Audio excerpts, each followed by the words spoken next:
Welcome, everyone. I'm Tracy Fitzpatrick, and I'll be your moderator today. Thank you so much for joining us here at Netcom Learning, a market leader in promoting lifelong learning, training, and talent development solutions. We are very excited to host today's event, Foundations of Project Management, Essential Concepts and Best Practices. Presenting today's topic is Dr. Hasnain Rizvi.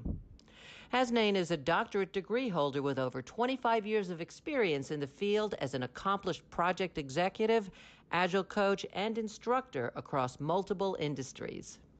His significant experience leading Agile team development, process innovation, and operational excellence, as well as his results-oriented drive and significant experience leading transformation programs through Agile team development and maturity evolution, has proven to be extremely effective throughout his career. As a regular presenter and thought leader at professional events, Hasnain has conducted training for over 25,000 participants globally. Now, please bear in mind that this is an overview of a very robust topic. We offer a collection of technical and business courses that can be tailored to your specific requirements. If you are interested in a further discussion, you can make an appointment with our learning consultants through our website at netcomlearning.com. Today's session is also being recorded, so you'll get free access to the recording in the next 24 hours via email. Netcom Learning helps customers build innovative learning organizations by achieving a smarter workforce, adapting to change, and driving growth. We do this with a broad catalog of offerings, developing customized learning plans, and our global delivery capabilities. Since 1998, we have been empowering organizations with our managed learning services to help them reach optimal performance results and address challenges. We do have 9 practice areas in which we specialize. They encompass people, process, and technology training. And today's presentation is from the Business Process Practice area. Netcom Learning offers a comprehensive training portfolio of courses for the topic being covered today. Our upcoming classes include various trainings on the given courses. You can also access a variety of marketing assets, such as the free training and blogs, by clicking on the available event handout. These offerings can be found with a simple search on our website at netcomlearning.com.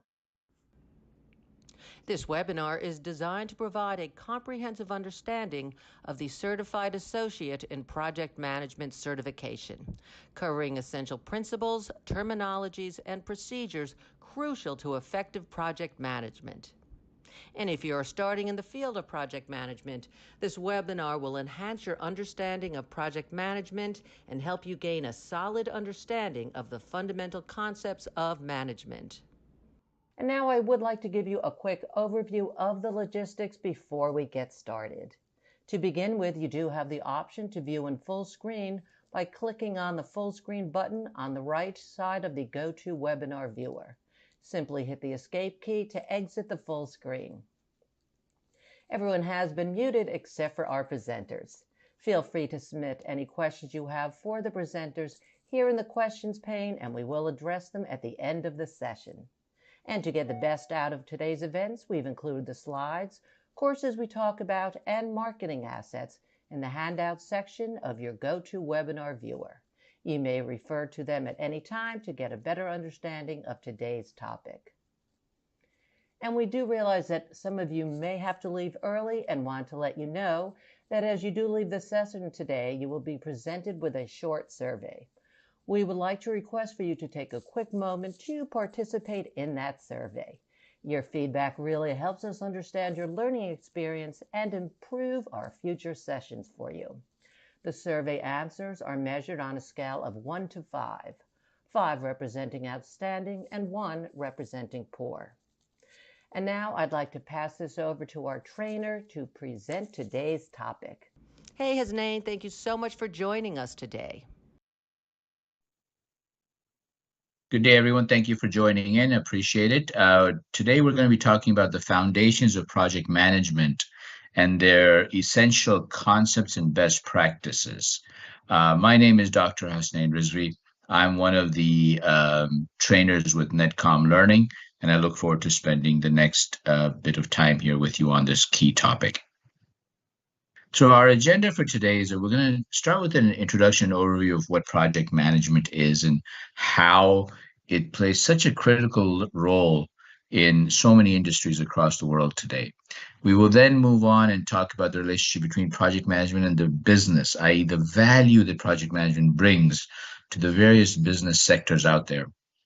We will then proceed to talk about project stakeholders, governance models, and what organizational influences, how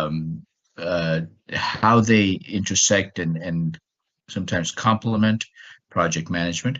Finally, we'll wrap it up with talking about what project teams are, project life cycles, and we will open it up to some Q&A, questions and answers with all of you.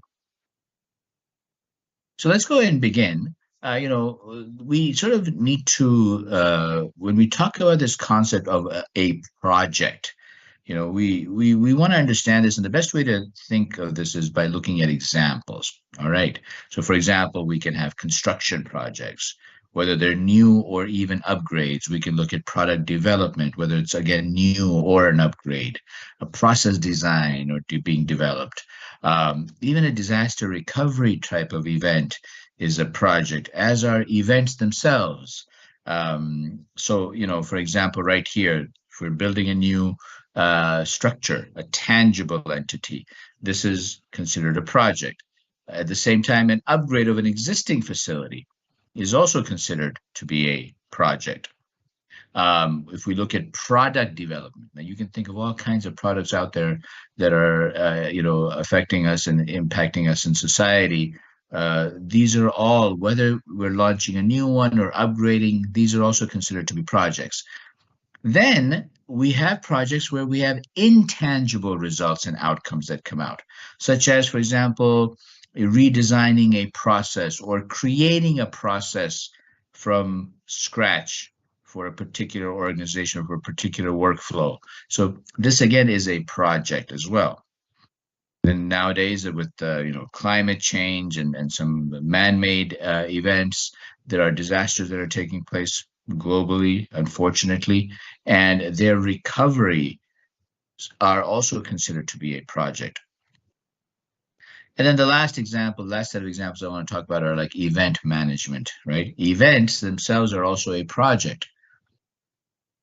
Various events that you can think of across the world. So what is it that ties these together then? I mean, all these examples that I just gave, I gave an example of disaster recovery, events, intangibles, tangibles. Well, the Project Management Institute, in their PMBOK guide, the Project Management Body of Knowledge, articulates that a project is a temporary endeavor.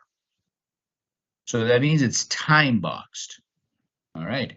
And so every single example that I shared with you at the beginning of our session here today is a temporary event. It's time boxed. So, a disaster recovery event, doing a construction project, launching a new software application, all of those have a time box to it. There's a start date and an end date. And at the end of it, we get some sort of unique product, service, or result. And this product, service, or result should be valuable. Again, value can be seen differently. Sometimes it's seen as something monetizable, but in a nonprofit sector or a government sector, value may be seen as something delivering value to the constituents or to the citizens in that regard. The other thing that's really important to understand in this definition of what a project is that if you look at the lower end of the slide, there's a mention of this word progressive elaboration. So as we work through a project, we progressively elaborate. It's like peeling an onion. We become more and more familiar, become more aware of the reality of what this project requires, what it entails. So there's almost always some element of further refinement of the original plan, further refinement, for example, of the original estimates and the original, timeline, the original budget, and even the original scope sometimes, based on what we're learning, and we're progressively adding more details to it along the way. Because it's almost impossible with complex projects in today's world to have everything 100% figured out up front. Now, who runs the show here? Well, we have a very key role of the project manager, right? Project manager has a huge impact and influence on the project, and in turn, these projects have an impact on the business itself, right? So when we're talking about a project manager, we're looking for somebody who has not just functional capabilities within the industry or vertical they're working in, but also some strategic capabilities. They need to understand how this project and why this project is important and how it can and will impact the strategic direction of the organization in the long run. The project manager is expected to have knowledge of the business, as well as the products and services being offered or being created or being delivered by the business. And of course, finally, a project manager is expected to have specific project management expertise. So what we call the technical skills of project managers, such as the ability to estimate, the ability to manage teams, the ability to manage conflicts, the ability to motivate participants in the team, the ability to delegate effectively, those type of things as an example, the ability to run meetings effectively, to provide constructive feedback, to be able to coach the team. So there's a lot expected project manager. Project manager ultimately is seen as the one individual who is held responsible for the project, while we have a team that delivers the project and works on it collectively in a collaborative manner. The project manager is seen as that one individual who is ultimately responsible for the project. Of course, we have a number of other stakeholders involved in the project. A stakeholder is anyone whose interest may be affected by or who may affect the project. Okay. So examples, of course, the project manager herself or himself, of course, is a stakeholder, but so are the customers, the sponsor, the one who's funding the project or approving the project. We may have executives, an executive committee, a board who may be considered stakeholders. If we're running a project in a particular community, the citizens of that community would be stakeholders. Anyone who has an interest in the project or who may get affected by the project would be considered stakeholders. So we take a very broad view of this word stakeholders because we really want to think through, who's going to support us, who's going to get affected by us, who will get concerned by this project. Now, of course, amongst all these stakeholders, there's some, I would say, key stakeholders.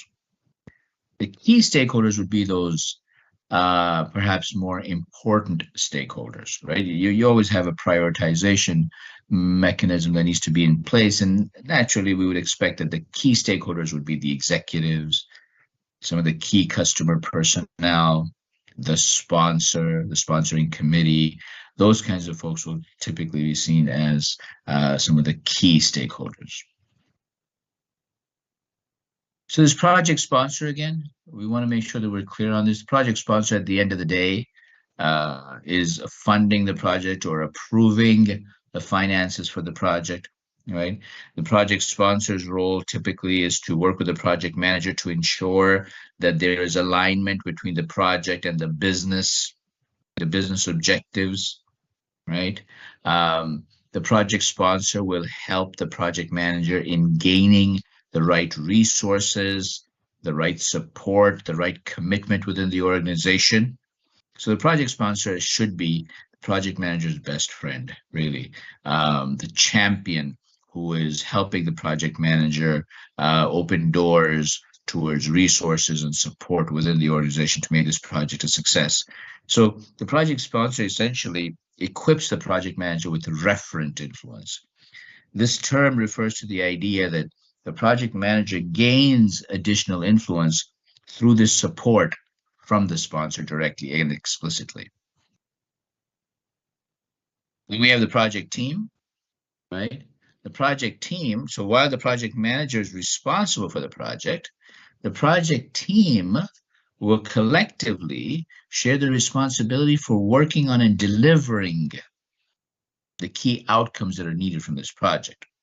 Right, so they're the hands-on experts. the subject matter experts, the technical experts, the legal experts, whatever expertise we need on the project team members will be selected based on their appropriate skill set. We encourage the team to be cross-functional. Team members may be internal employees, external contractors, vendor partners, affiliates, all those kinds of, permutations are possible. But when we come together under the banner of a project team, we are one, regardless of whether you're internal or external. We have one common goal, which is to deliver the project successfully and effectively for the benefit of the business and for the benefit of our key stakeholders. Now, moving on, one thing that we have to keep in mind is that, projects don't happen in a vacuum, right? Projects are taking place within organizations. Talk about all kinds of work. We got your healthcare organization, the government sector, the military, private sector entity, telecom sector. We've got projects going on across the world. We've got projects running in China and Brazil, the United Kingdom, the United States, you name it. We've got projects running across the world. And there are different types of organizational flavors that exist out there. Now, these types of organizations will influence how effectively we can run projects. And we need to sort of tailor our approach to project management based on the types of organizations that we are working with, okay? So for example, if I'm working with a functional organization, I'll have to take a slightly different approach to project management as opposed to perhaps a matrix or project-oriented organization. So let's quickly go through and understand these types of organizational structures, okay? The main ones, at least, because there can be all kinds of permutations of these, but let's get a sense, and that will give us a little bit of insight as to how we may need to tweak our approach to project management based on the type of organizational structure that we are encountering. So the first is a functional organization.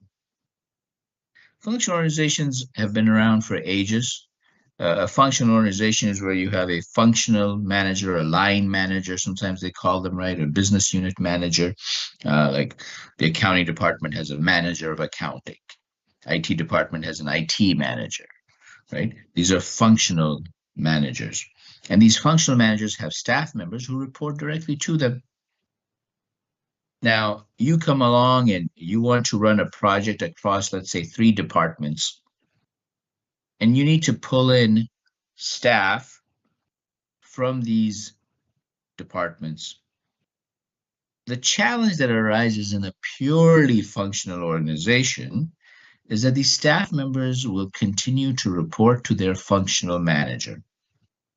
Now, because these staff members will continue to report to the functional manager and not to you, the project manager, your influence over them is minimal. Right? I mean, the reality is that, you'll dance to the tune of who you report to. So in a functional organization, the one thing that we are alerted to, or we have to be careful, watch out for, is this lack of project manager influence. And so the solution here, of course, while we're alerted to this concern, there is a solution to this as well. And the solution is simple on paper, at least, which is for the project manager to build a strong partnership and alliance with the functional managers. Right? Once you've got the functional managers on board supporting you, then they will get their staff members to also, in turn, support you and support the project. So it's really important that the functional manager and project manager, especially in a functional organization, be very, very tightly aligned to make life easy for a project manager. Now let's go to the other extreme and look at a project-oriented structure. This is very common, for example, in consulting environments and things of that nature, where a project manager comes in to run a project in an organization for a specified period of time. And for the duration of the project, all the staff members report to the project manager.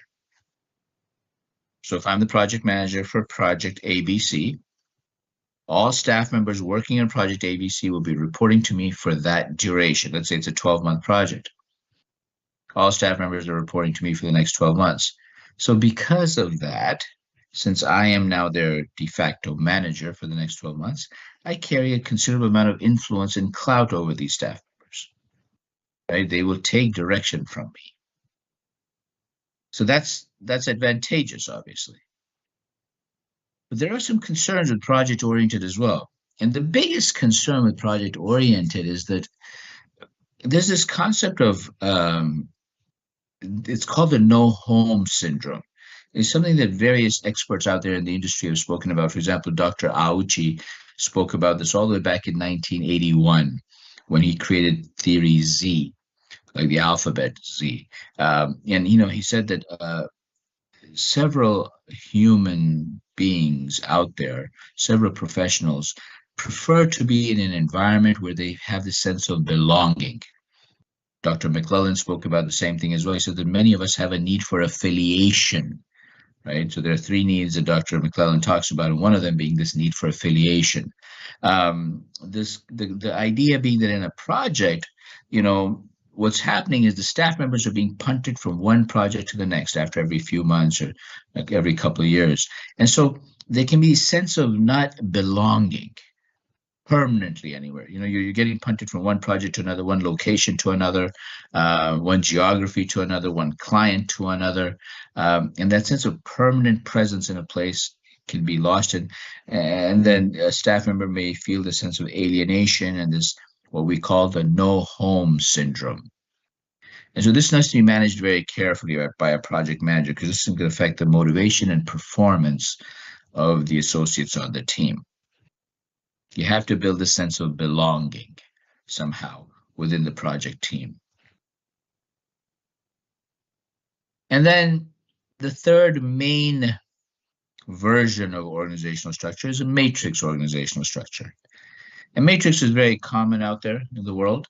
In a matrix structure, what happens is that a staff member will continue to report to their functional manager, while at the same time also report to a project manager. So essentially, they're either being shared between the functional manager and project manager, or they get seconded temporarily to the project manager, but they still have a permanent home under a functional unit of some sort, right? And this structure, what ends up happening, the advantage for the project manager is that they now have some clout over this associate, the staff member. There are a couple of sensitivities here though that need to be watched out for. If I'm a staff member and now I'm reporting to a functional manager and I'm also now reporting to a project manager, I can suffer from something known as the two boss syndrome. Right? I now feel the pressure of having to cater to two individuals and please two individuals. And this can get very complex, especially if the functional manager and project manager are not on the same page. Right? They're giving me two different sets of directions. And one tells me to go east, the other tells me to go west. That can be a problem. So that's why in this structure, it is absolutely critical for the project manager to have a very solid alignment with the functional manager in terms of the direction being given to the staff members. Otherwise, the staff members will get lost and confused and stressed, and that will affect their productivity. All right. So some of the things we need to look out for are the two boss syndrome, right? And communication triangle can also exist in those kinds of things along the way.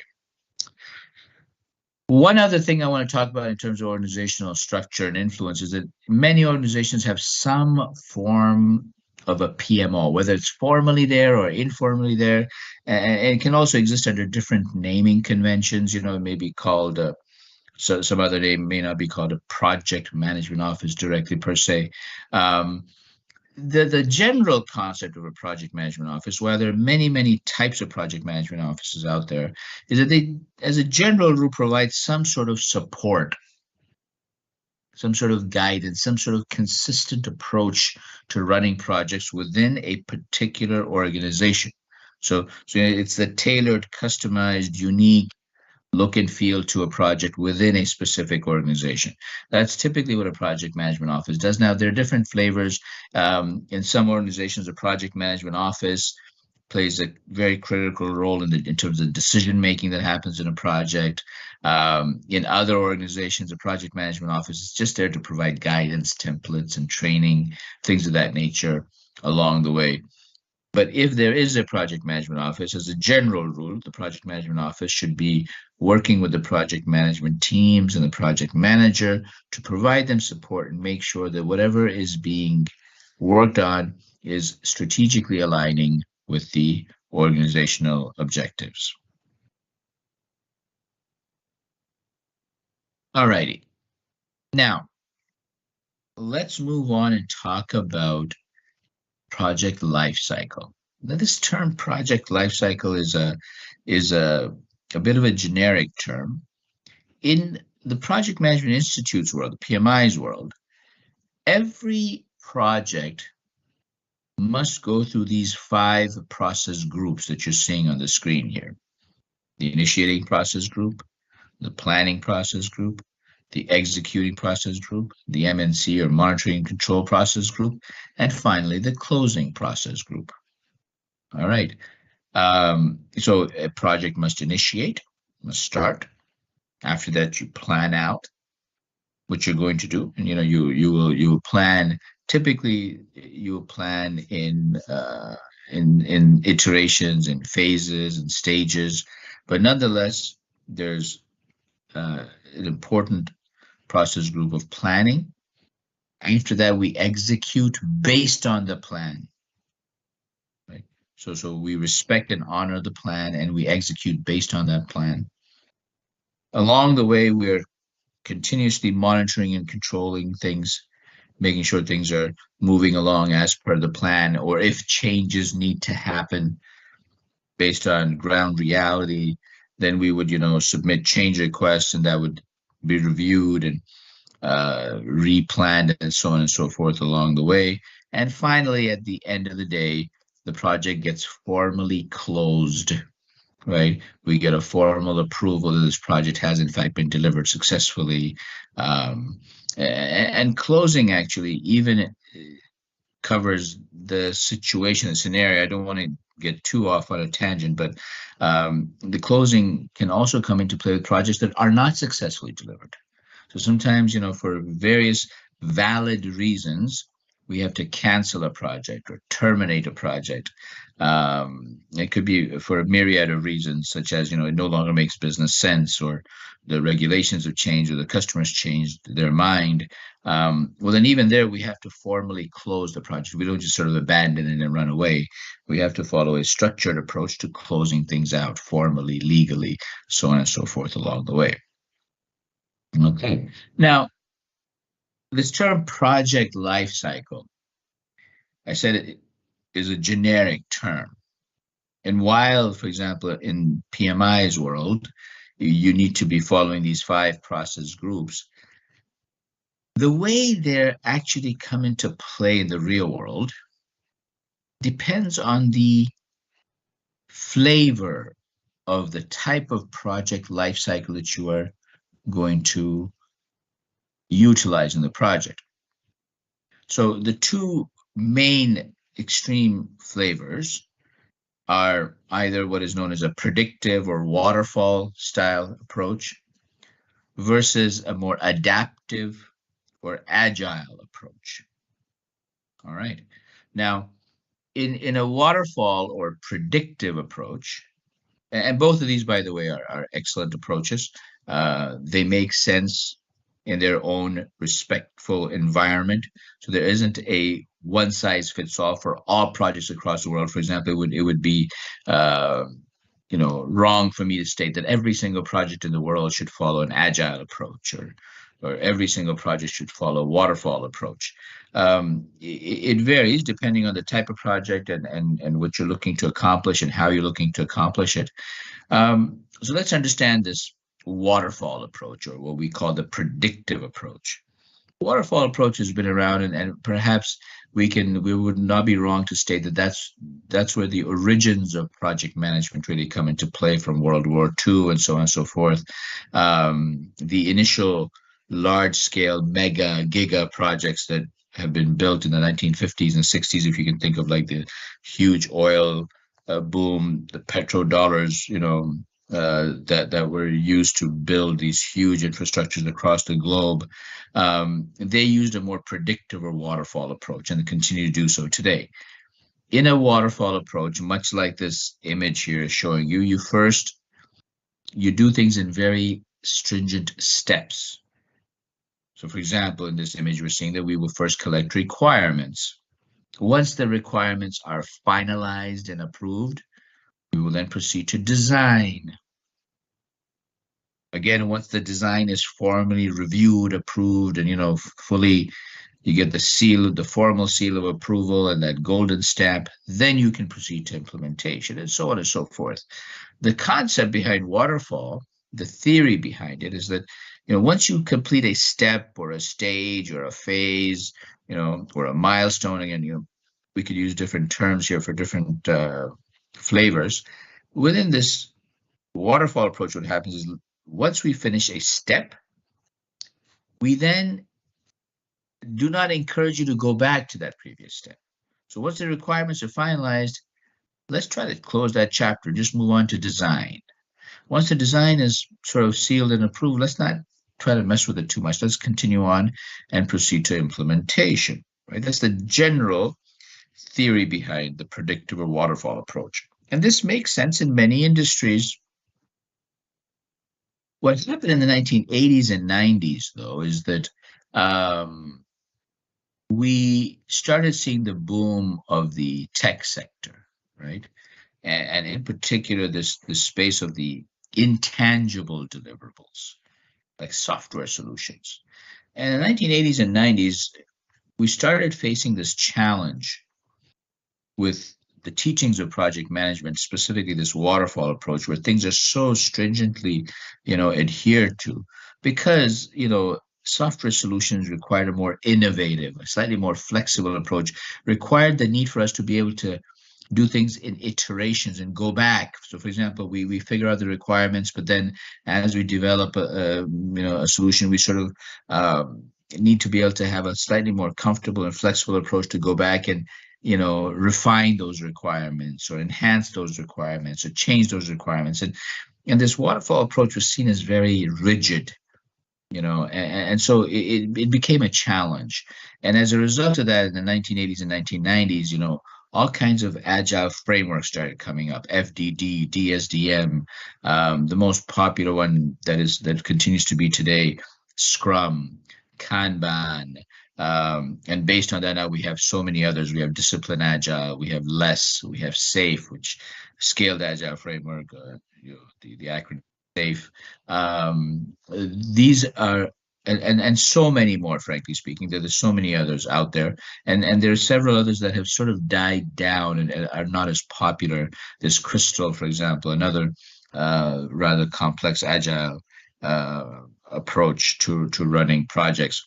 So this agile bucket on the right-hand side is a collection of various, frameworks, methodologies that you want to call it. Agile came into being formally in 2001, thanks to this document that was signed called the Agile Manifesto by a group of 17 self-declared experts. And so Agile has its own presence now in the project management world. So does Waterfall. Right. And so sometimes people get confused and they think, that one solution fits all, like Agile is the only way to run projects or Waterfall is the only way to run projects. The reality is that it depends. And there is a whole hybrid in between. So what I mean by that is that, you could run projects that are Waterfall, Agile, somehow combo of some sort. And that combo could be, there's a whole rainbow of, how much of that it would be more waterfall-ish or more agile-ish, I guess. Organizations are, figuring this out, tailoring it, customizing it. The bottom line is, you see, the bottom line is that we will take a project management approach that makes sense for our organization in terms of value delivery. What approach will make best sense for us in terms of delivering value? Based on that, we will proceed with the appropriate lifecycle type. Okay.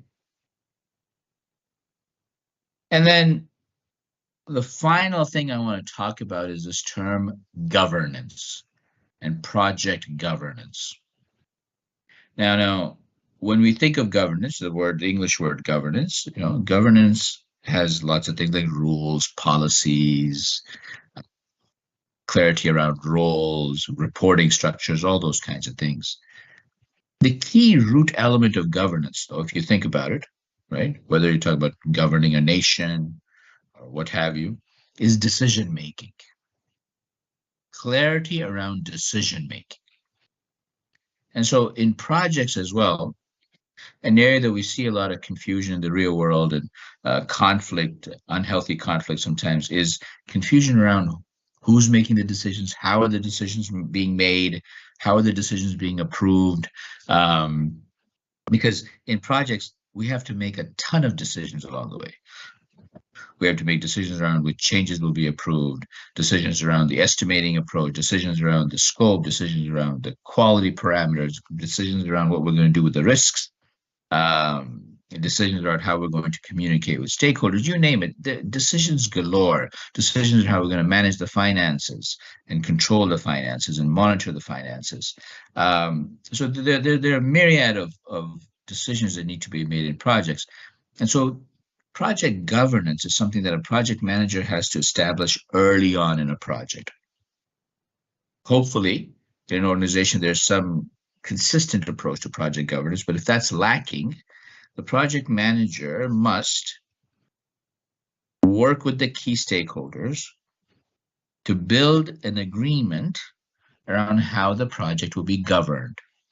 So, for example, legal decisions may require the approval of the legal department, right? Financial decisions may entail needing to go to the CFO's office. Technical decisions may need to go to the engineering department or the tech department, so on and so forth. But that structure needs to be clear. How are decisions going to be made? Will it be an autocratic approach? Like, for example, there's just one lawyer on the team, so this one lawyer is going to make the decisions from a legal perspective, or is it going to be more consensus-oriented? Or will there be a multi-criteria approach to making decisions?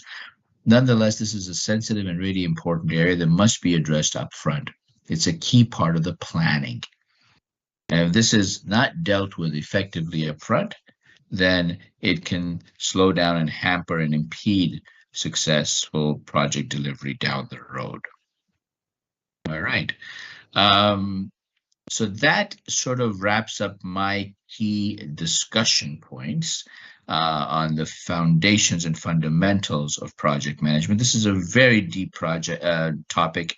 A topic that I'm very passionate about, and there's a lot to be discussed here, but I want to, at this point in this brief webinar, I'd like to open up the floor to any questions that any of you may have, and I'd be happy to try to address any of them.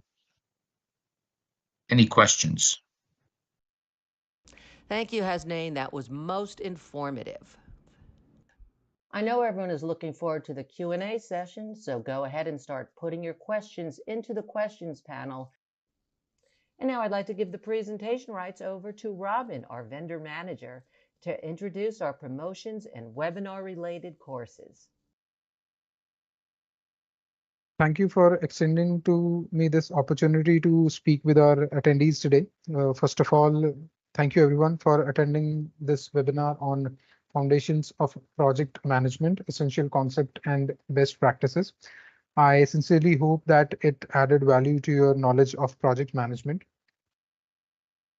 In case you feel like revisiting this session for any reference, please feel free to do so by clicking on the access recording button, and we would be more than happy to make it readily available to you. Next, I would like to offer you a glimpse of Netcom Learning's capabilities and why we are the best that there is when it comes to learning services, training, and talent development. I take pride to announce that Netcom Learning is the winner of 2023 Microsoft US Learning Partner of the Year award. Netcom Learning has been into the managed learning space for 2.5 decades now and have provided its services to 80% of the Fortune 1000 companies. Having a strong reputation in B2G sector, Netcom has served over 100 US military bases. We have trained over 175,000 professionals to learn and grow in their respective fields across 16,000 plus enterprise clients. I'm happy to share that we cherish a recommendation rate of 96% from our customers. All these numbers I just mentioned have been a result of our specially curated trainings delivered by a portfolio of 3,000 plus certified trainers.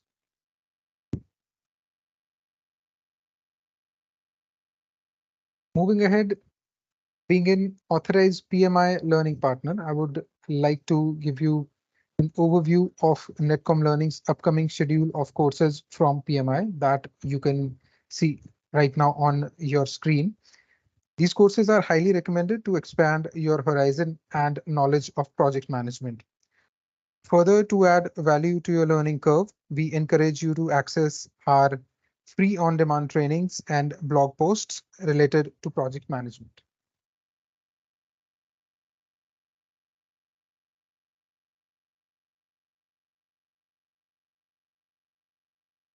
You can also take advantage from Learning Passport, which is Netcom Learning's solution to a flexible team training. It is designed to be customized in line with the number of learners you plan to train from top technology vendors like Microsoft, Cisco, Adobe, PMI, and more. The single package can be redeemed over 4,000 plus official courses with a validity of 12 months. Keeping in mind the requirement of our customers, you can further choose from Learning Savings Passport or Learning Vouchers Passport as per your need and requirement. Next, I would like to introduce you to Netcom Plus Learner Subscription, a learning solution that we have developed for our enterprise customers. All you are required to do is invest one time and reap the benefits of unlimited access to authorized training from top technology vendors like Microsoft, AWS, Cisco, and more through a span of 12 months. As displayed on your screen, we deliver these subscriptions in three types of packages. First, the free or the silver package that allows you to access 300 plus e-learning modules. Or further, you can go for gold at $199. That gives you an access to 400 plus e-learning modules along with silver package benefits. Next, we have for you our best selling and most popular platinum package, which is available at $2,999. That gives you an access to 400 plus e-learning modules and 120 plus virtual instructor-led trainings in addition to the gold package. We would also highly recommend you go through Netcom Learning's website for more information on courses and certifications, our free virtual events, our blogs, and our running promotions.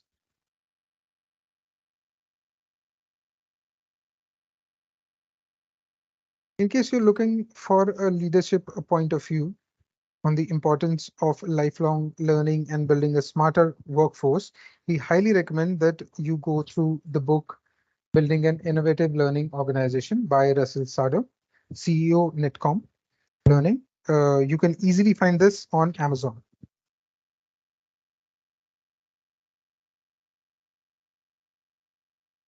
Finally, I sincerely hope that we could add value to your knowledge base in the time you choose to spend with us during this webinar on project management. For more information on such knowledgeable sessions and latest updates on IT and business training, please follow and give us a shout out on our LinkedIn, Instagram, YouTube, and Twitter channels. Thank you once again for joining us. Thanks so much for guiding us through all that information, Robin. And now we're going to go ahead and jump right into our question and answer session. If you haven't yet, it's not too late to pop your questions into the question panel.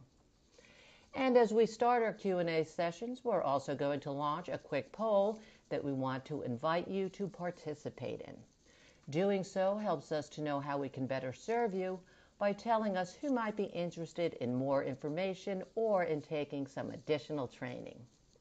In addition, we have a lot more informative webinars coming up, so please go to netcomlearning.com/webinars in order to register.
Our first question is, why is Agile getting so popular? Why is Agile getting so popular? That's a really good question. So um, we have we're seeing the evolution of projects in a world that is getting more complex. In fact, there's this term VUCA, VUCA.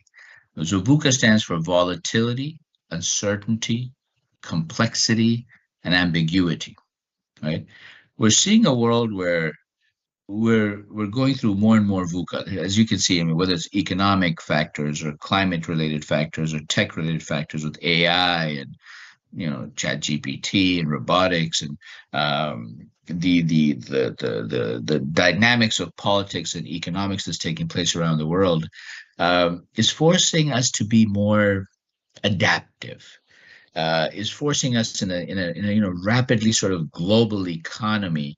It's such a cliche term, global economy, but it's such a rapidly changing global economy. We have to. Businesses are seeing the need to transform themselves into being more responsive, more customer centric, and agile inherently has some of those things built in.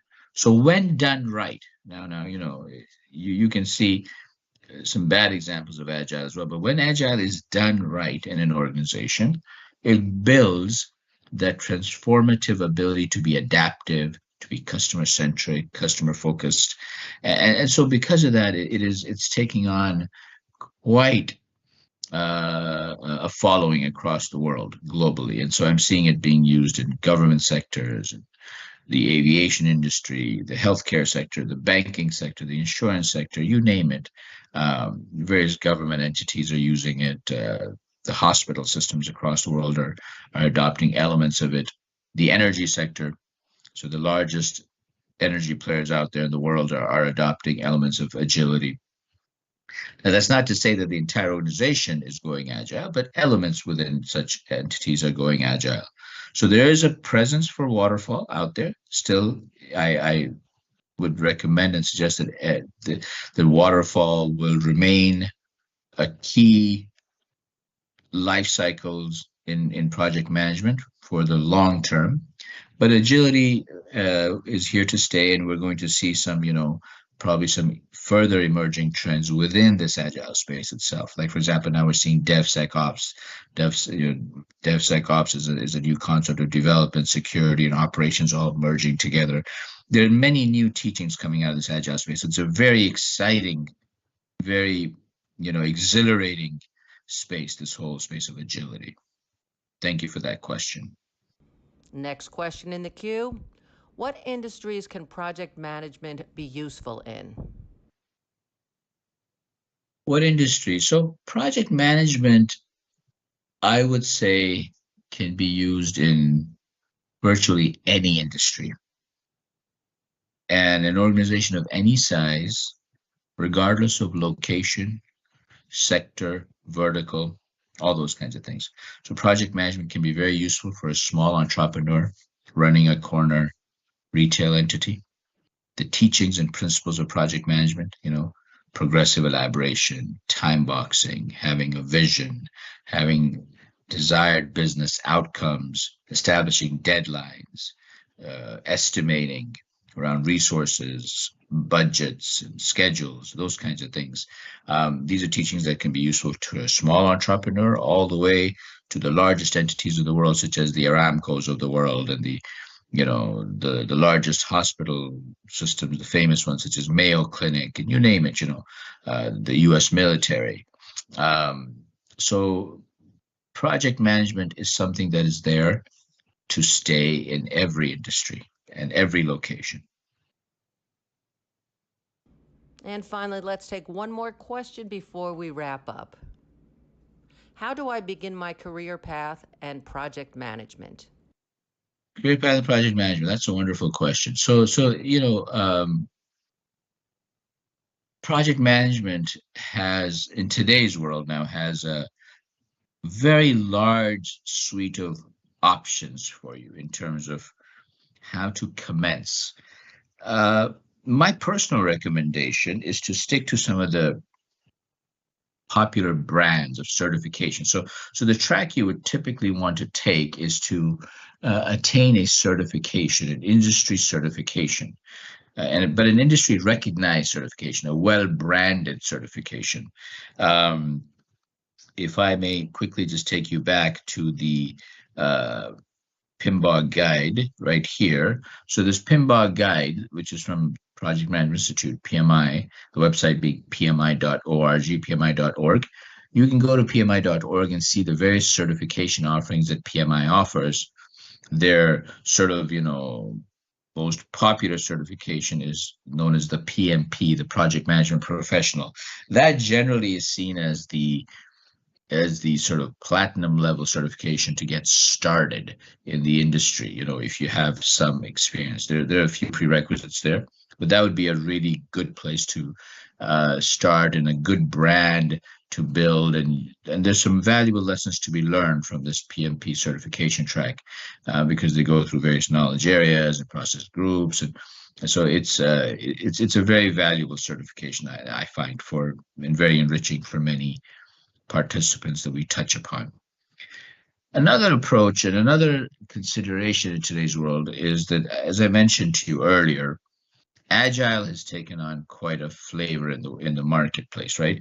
And at the moment, there's a little bit of a lag in terms of the skill set in this Agile space.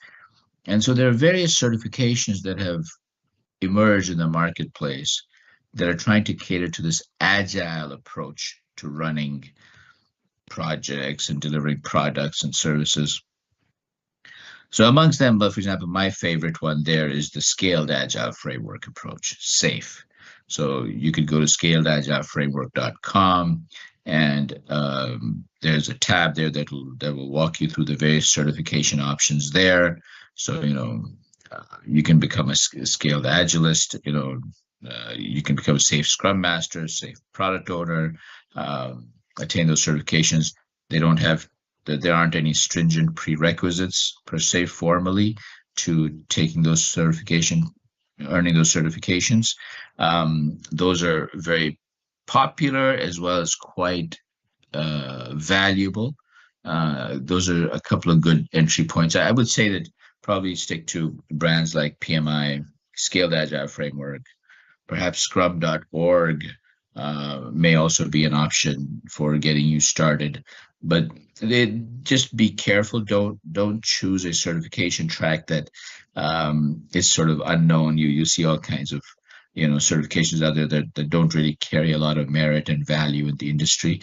So you want to make sure that you're selecting a brand that A, is going to teach you something genuinely valuable, and B, will be respected in the industry by recruiters and hiring managers. Once again, I want to remind you that as you leave the session today, you will be presented with a short survey. We would like to request for you to help us by taking a quick moment to participate in that survey. Your feedback really helps us understand your learning experience, as we are constantly looking at how we can improve our future sessions. The survey answers are measured on a scale of 1 to 5, 5 representing outstanding and 1 representing poor. We want to thank all of you for joining us today, and if you do come up with any additional questions, feel free to send them to webinar@netcomlearning.com at any time. We hope that you found today's webinar informative, and we look forward to seeing you back here with us soon. Feel free to tell your friends and colleagues about our webinars and other courses. Have a great day, everyone.